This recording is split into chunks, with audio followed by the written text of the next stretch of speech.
तो स्टार्ट करते हैं आज का टॉपिक रिफ्लेक्शन थ्रू प्रिज्म। तो प्रिज्म क्या होता है? प्रिज्म एक ट्रांसपेरेंट मीडियम होता है जिसका बेस ट्रायंगुलर होता है और जिसकी टोटल 4 फेसेस होती हैं। एक बेस होता है और इसके अलावा जो 3 फेसेस होती है, एक फ्रंट, एक लेफ्ट हैंड साइड और एक राइट हैंड साइड।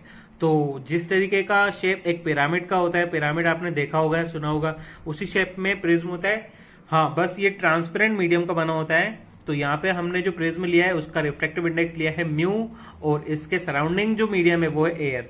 तो एयर से लाइट रे जाती है प्रिज्म के अंदर म्यू रिफ्रैक्टिव इंडेक्स के। तो जब कोई लाइट रे प्रिज्म के अंदर इंसिडेंट होती है तो रिफ्रैक्शन होता है, और रिफ्रैक्शन के थ्रू वो प्रिज्म से जब लाइट रे बाहर निकलती है तो वो अपनी एक्चुअल डायरेक्शन से बेंड होके बाहर निकलती है। मतलब कि जब कोई लाइट रे प्रिज्म के अंदर एंटर होती है और उसके बाद जब बाहर इमर्ज होती है तो इंसिडेंट रे की डायरेक्शन में नहीं इमर्ज होके कुछ एंगल से बेंड हो जाती है, जिस एंगल को हम बोलते हैं डेल्टा एंगल ऑफ डेविएशन। तो आज का जो टॉपिक है वो बेसिकली एंगल ऑफ डेविएशन का ही फॉर्मूला डिराइव करना है इसमें हमें। तो यहाँ पे देखो, इंसिडेंट रे जो प्रिज्म के अंदर कोई लाइट रे गई वो इस पर्टिकुलर डायरेक्शन में गई, और प्रिज्म से जब ये लाइट रे रिफ्लेक्शन होने के बाद बाहर निकली तो वो इस पर्टिकुलर डायरेक्शन में निकली। तो कितने एंगल से इस प्रिज्म ने लाइट के पाथ को बेंड किया उसे हम बोलते हैं एंगल ऑफ डेविएशन। तो सबसे पहले हम बात करते हैं यहाँ पे रिफ्लेक्शन की। तो प्रिज्म के अंदर जब लाइट रे जाती है तो 2 बार रिफ्लेक्शन होता है। पहली बार जब लाइट रे प्रिज्म के अंदर एंटर करती है तो एयर से प्रिज्म यानी कि ग्लास मीडियम में रिफ्लेक्ट होती है, और उसके बाद जब दूसरी सरफेस पे स्ट्राइक करती है तो प्रिज्म से एयर, मतलब कि ग्लास से एयर में फिर से रिफ्लेक्ट होती है। तो 2 बार रिफ्लेक्शन के बाद ये लाइट रे हमें इमर्जेंट रे मिलती है जो प्रिज्म से बाहर निकलती है। तो सबसे पहले का बात करते हैं, जब इंसिडेंट रे प्रिज्म में इंसिडेंट करती है तो लाइट रे रेयर मीडियम यानी कि एयर से ग्लास में जा रही है, तो रेयर से डेंसर मीडियम में इंसिडेंट हो रही है। तो हमने रूल में पढ़ा है कि जब कोई लाइट रे रेयर मीडियम से डेंसर मीडियम में जाती है तो टुवर्ड्स नॉर्मल बेंड होती है। तो इसलिए हमने क्या किया, यहाँ पे एक नॉर्मल ड्रॉ कर दिया। ये नॉर्मल को हमने नाम दे दिया N1। और लाइट रे देखो, जानी तो स्ट्रेट चाहिए थी, लेकिन क्योंकि मीडियम चेंज हो रहा है तो लाइट रे बेंड होके इस डायरेक्शन में चली गई, P से Q की डायरेक्शन में चली गई। तो ये तो था पहली बारी रिफ्लेक्शन, और जिस एंगल से ये रिफ्लेक्ट हुई इसे एंगल R1 नाम दे दिया हमने। इसके बाद जब लाइट रे प्रिज्म की दूसरी सरफेस पे स्ट्राइक करती है तो फिर से मीडियम चेंज होने वाला है, तो एक बार फिर से रिफ्लेक्शन होगा, इसलिए हमने एक नॉर्मल ड्रॉ कर दिया N2। और जब लाइट रे डेंसर मीडियम से रेयर मीडियम में ट्रांसमिट होती है तो अवे फ्रॉम नॉर्मल बेंड होती है। तो देखो, जाना तो इसे बिल्कुल स्ट्रेट चाहिए था, लेकिन क्योंकि रिफ्लेक्शन हो रहा है, अवे फ्रॉम नॉर्मल बेंड कर रही है, इसलिए ये थोड़ा सा नीचे की तरफ से बेंड होके ई की डायरेक्शन में चली जाती है। इसे हम बोलेंगे इमर्जेंट रे। जो प्रिज्म से बाहर निकलती है उसे इमर्जेंट रे। इंसिडेंट रे नॉर्मल के साथ जो एंगल बना रही है उसे एंगल ऑफ इंसिडेंस एंगल आई से नोट किया है, और इमर्जेंट रे नॉर्मल के साथ जो एंगल बना रही है उसे एंगल ई इमर्जेंट एंगल से डिनोट किया है। अब पहले केस में जो रिफ्लेक्टेड रे वो एंगल R1 बना रही है नॉर्मल के साथ, और दूसरे केस में जो कि इंसिडेंट रे उसे हमने एंगल R2 से डिनोट किया है। तो यहाँ पे हर एक प्रिज्म का एक पर्टिकुलर एंगल होता है जिसे एंगल ऑफ प्रिज्म कहते हैं। यहाँ पे ए एंगल ऑफ प्रिज्म को डिनोट कर रहा है, जो प्रिज्म हमने लिया है उस प्रिज्म का एंगल होगा angle of prism, capital A. अब बात कर लेते हैं, अगर हमें एंगल ऑफ डेविएशन का फॉर्मूला डिराइव करना है तो सबसे पहली स्टेप में हमें क्या करना पड़ेगा। देखो, हमें एक लेना पड़ेगा टेट्रागन जो कि है PNQA या APNQ। ये वाला जो टेट्रागन है, किसी भी टेट्रागन के चारों एंगल का सम 360 डिग्री होता है। यहाँ पे बात करें APN एंगल की तो ये एक नॉर्मल है, तो राइट एंगल है, 90 डिग्री एंगल है। इसी तरीके से AQN भी राइट एंगल है, तो दोनों एंगल P और एंगल Q की वैल्यू 90 डिग्री हो जाएगी।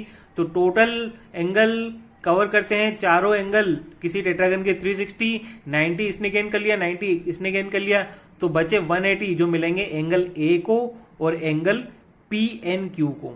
तो यहाँ पे देखो, हमने इक्वेशन लिख ली, angle A plus angle PNQ is equals to 180 degree. इन दोनों का जो सम है वो 180 डिग्री के इक्वल है। अब फिर से एक ट्राइंगल ले लेते हैं, एंगल PQN। ये ट्राइंगल PQN के तीनों एंगल का सम 180 डिग्री होगा। तो देखो यहाँ पे कौन कौन से एंगल कवर हो रहे हैं ट्राइंगल PQN में, एंगल R1, एंगल R2 और एंगल PNQ। तो हमने दूसरी इक्वेशन लिख ली this angle R1 plus angle R2 plus angle PNQ, angle R1 plus angle R2 plus angle PNQ is equals to 180 degree. अब इक्वेशन 1 और equation 2 को कंपेयर कर लेते हैं। इक्वेशन 1 2 को कंपेयर करें तो इक्वेशन 1 और 2 दोनों के LHS में 180 डिग्री है। इसका मतलब दोनों इक्वेशंस की LHS भी सेम होंगी। दोनों इक्वेशंस की LHS में देखो एंगल PNQ कॉमन आ रहा है। इक्वेशन 1 की LHS में भी एंगल PNQ आ रहा है, इक्वेशन 2 की LHS में भी एंगल PNQ आ रहा है। इसका मतलब अगर कंपेयर करें तो एंगल A हो जाएगा एंगल R1 और R2 के सम के इक्वल। तो इन दोनों इक्वेशन को कंपेयर करने से जो कंक्लूजन निकला है वो हमने इक्वेशन 3 में लिखा है, जो कि angle A is equals to angle R1 plus angle R2। अब इसके बाद फिर से हमें क्या करना है, देखो यहां पे अगर मैं बात करूं, हम एक ट्राइंगल ले रहे हैं। कौन सा ट्राइंगल है वो देखो, ट्राइंगल PMQ, ये ट्राइंगल लिया है हमने। तो देखो अगर मैं बात करूं एंगल PMN, तो PMN दो एंगल के सम से मिलकर बना है, एक तो एंगल R1 और एक एंगल ये PMQ। एंगल PMQ और एंगल R1 दोनों को सम कर दूं तो देखो इन दोनों का जो सम है वो इक्वल हो जाएगा एंगल I के, क्योंकि दोनों अपोजिट एंगल है।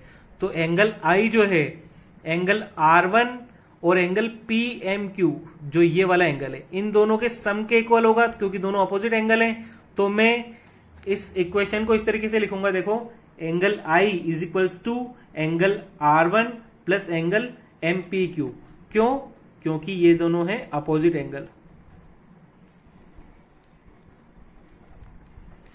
तो इसी तरीके से देखो अगर मैं यहाँ पे एंगल MPQ को सेपरेट कर लूं तो एंगल MPQ की वैल्यू हो जाएगी angle I minus angle R1। देखो फिर से बताता हूं मैं, एंगल R1 और एंगल MPQ इन दोनों का जो कंबाइन जो वैल्यू है वो अपोजिट एंगल है एंगल I की, तो दोनों इक्वल होंगे। तो यहाँ पे angle I is equals to angle R1 plus angle PMQ लिख सकते हैं, MPQ लिख सकते हैं, और एंगल MPQ को फिर फाइनली हम लिखेंगे angle I minus angle R1। इसी तरीके से एंगल R2 में भी यही कंसेप्ट अप्लाई हो रहा है। देखो एंगल E जो है वो अपोजिट एंगल है किसके, angle R2 plus angle MQP दोनों के सम के। तो देखो अगली इक्वेशन हो जाएगी angle E is equals to angle R2 plus angle MPQ। अब एंगल MPQ को सेपरेट कर ले तो ये हो जाएगा एंगल E माइनस R2। दोनों को इक्वेशंस दे दी हमने, एंगल MPQ और MQP दोनों को इक्वेशन 4 और 5 से डिनोट कर दिया अपन ने। अब आ जाते हैं एंगल ऑफ डेविएशन। देखो इस डेरिवेशन में जो काम हमें करना है वो है एंगल ऑफ डेविएशन, डेल की वैल्यू फाइंड आउट करना। तो फिर से हम ट्राइंगल पे आ जाते हैं, हमारे वाले जो पहले हमारा ट्राइंगल था वही ट्राइंगल है, ट्राइंगल PMQ। यहाँ पे डेरिवेशन में हमें एंगल ऑफ डेविएशन यानी कि डेल्टा की वैल्यू फाइंड आउट करनी है। तो अगर हम कंसीडर करें ट्राइंगल PMQ को तो हमें पता चल रहा है कि डेल्टा जो एंगल ऑफ डेविएशन है डेल, ये ट्राइंगल PMQ का एक आउटर एंगल है और आउटर एंगल बाकी के दो इनर एंगल के सम के इक्वल होता है।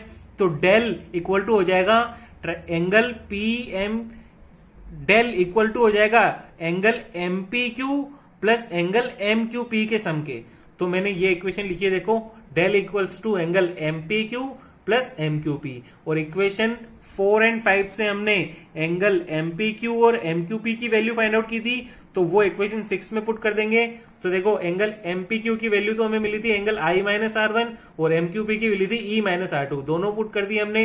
एंगल I और एंगल E को सेपरेटली लिख दिया और एंगल R1 R2 की वैल्यू को हमने सेपरेटली लिख लिया। तो ये हमारे पास आ गई डेल एंगल ऑफ डेविएशन की इक्वेशन 7 से डिनोट किया है इसको हमने। और देखो थोड़ी देर पहले हमने एक इक्वेशन बनाई थी, इक्वेशन 3, जो हमें बताती थी कि एंगल R1 प्लस R2 की वैल्यू एंगल A के इक्वल है।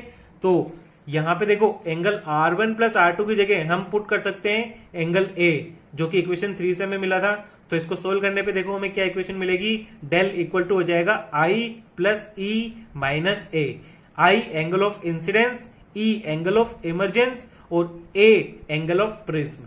तो ये होता है एंगल ऑफ डेविएशन का फॉर्मूला प्रिज्म के लिए। तो आपको इसका रिजल्ट जो फॉर्मूला है ये हमेशा याद रखना है, क्योंकि इस पे बेस्ड क्वेश्चन भी पूछे जाते हैं और कई बार ये पूरा का पूरा डेरिवेशन भी पूछा जा सकता है। तो आपको ये जो रिजल्ट है एटलीस्ट वो तो कम से कम याद रखना ही है अगर आपको न्यूमेरिकल क्वेश्चंस को सोल्व करना है। तो अब यहाँ पे बात कर लेते हैं स्पेशल केस की। देखो जब भी लाइट रे प्रिज्म के अंदर इंसिडेंट करते हैं तो किसी न किसी एंगल से वो डेविएट होती है, जिसे हम एंगल ऑफ डेविएशन कहते हैं। अलग अलग एंगल ऑफ इंसिडेंस की वैल्यू पे जो एंगल ऑफ डेविएशन है वो भी वेरी करता है। तो हम उस केस की बात करें जब एंगल ऑफ डेविएशन मिनिमम मिले, हमें कम से कम लाइट रे अपने पास से बेंड होके प्रिज्म के बाहर निकले, तो मिनिमम एंगल ऑफ डेविएशन के लिए जो नेसेसरी कंडीशन है दो होनी चाहिए। एक इंसिडेंस, एंगल ऑफ इंसिडेंस और एंगल ऑफ इमरजेंस दोनों की वैल्यू सेम होनी चाहिए, और दूसरा एंगल R1 और R2 की वैल्यू इक्वल होनी चाहिए a/2 के, क्योंकि angle R1 plus R2 a के इक्वल है। अगर दोनों वैल्यू इक्वल है तो वो एंगल a के हाफ के इक्वल हो जाएगी, इसे हमने a/2 लिख दिया है। अब अगर हम ये जो रिजल्ट है ये अप्लाई कर दें इक्वेशन 8 में, तो देखो इक्वेशन 8 और 9 को कंपेयर करने से हमें क्या मिल रहा है, डेल एंगल ऑफ डेविएशन की मिनिमम वैल्यू को हम लिखेंगे डेल मिन से, तो डेल मिन हो जाएगा angle I plus angle E को भी हम एंगल I के इक्वल पुट कर सकते हैं, तो ये हो जाएगा ट्वाइस ऑफ एंगल I, और एंगल A को एज इट इज पुट कर दिया तो ये हो जाएगा twice of angle I minus A।